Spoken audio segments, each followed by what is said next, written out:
안녕하세요. 조카 꿀팁의 이조카입니다. 아마 이 영상을 끝까지 보시는 분들은 경제관님이 정말 철저하실 거예요.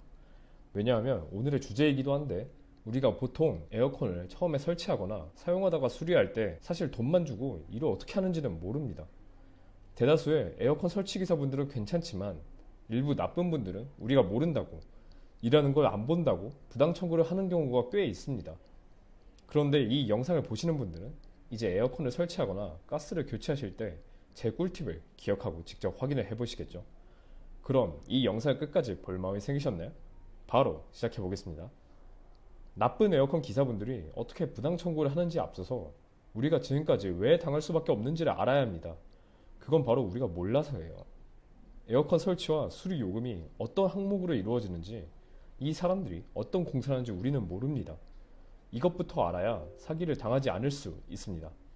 보통 에어컨을 설치할 때 청구되는 요금은 집 안에서 차가운 바람을 쏘는 에어컨 실내기 가격, 집 안에 더운 공기를 집 밖으로 내보내는 에어컨 실외기 가격이 있고, 기본 설치비와 추가 설치비가 있습니다.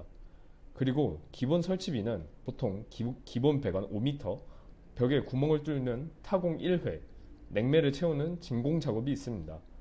추가 설치비는 보통 배관이 5m보다 더 필요할 때 추가 배관비, 배관 재질이 좋은 특수 배관비, 2층보다 높은 집에서 작업하는 위험수당, 추가 자재비, 운반비, 유료 주차장비 등이 있습니다.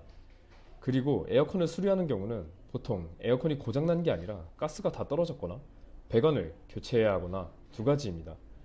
그래서 수리 요금에는 출장비, 가스 교체비, 배관 교체비가 있죠. 이렇게 요금 항목들이 많고 다양하다 보니 이걸로 장난을 치시는 분들이 생기는 겁니다. 그럼 이분들이 요금 항목들을 바꿔서 어떻게 사기를 치는 걸까요? 첫 번째는 실외기 가격을 명시하지 않은 경우입니다. 보통 우리가 에어컨 가격을 보면 모든 부품들이 포함되어 있다고 생각을 하잖아요.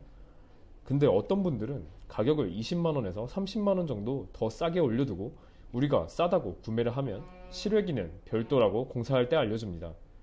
더운데 공사는 해야 하니까 울며 겨자 먹기식으로 돈을 더 내는 거죠. 두 번째는 자재를 허위로 판매하는 경우입니다.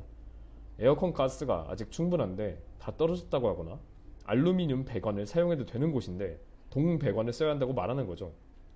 우리는 이런 자재들에 대해서 잘 모르니까 허위로 사게 됩니다. 마지막은 공사할 때 말을 바꾸는 경우입니다.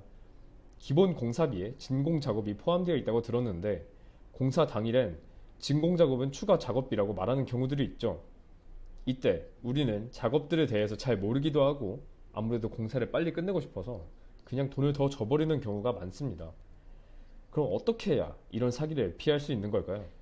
가장 먼저 에어컨 가격에 실내기와 실외기가 포함되어 있는지 확인해야 합니다.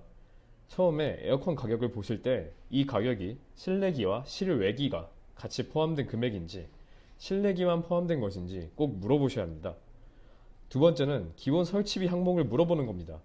기본 배관은 몇 미터고 재료는 알루미늄인지 동인지 진공 작업은 또 포함되어 있는지 타공은 기본이 몇 번인지 물어보아야 합니다. 여기서 제 꿀팁을 알려드리자면 알루미늄 배관이 동 배관보다 싼데 보통 가정집은 알루미늄 배관을 사용해도 큰 지장이 없습니다. 둘 다 코팅도 잘 되어 있어서 몇 년 동안 쓸 수 있어요. 또 이렇게 기본 설치비 항목을 카톡이나 문자로 받아두면 나중에 말이 바뀌어도 문제가 없습니다. 세 번째는 가스가 얼마나 충전되어 있는지 확인하기입니다. 먼저 공사를 시작하기 전 기사님들에게 가스는 설치 끝나고 결정한다고 말해주세요.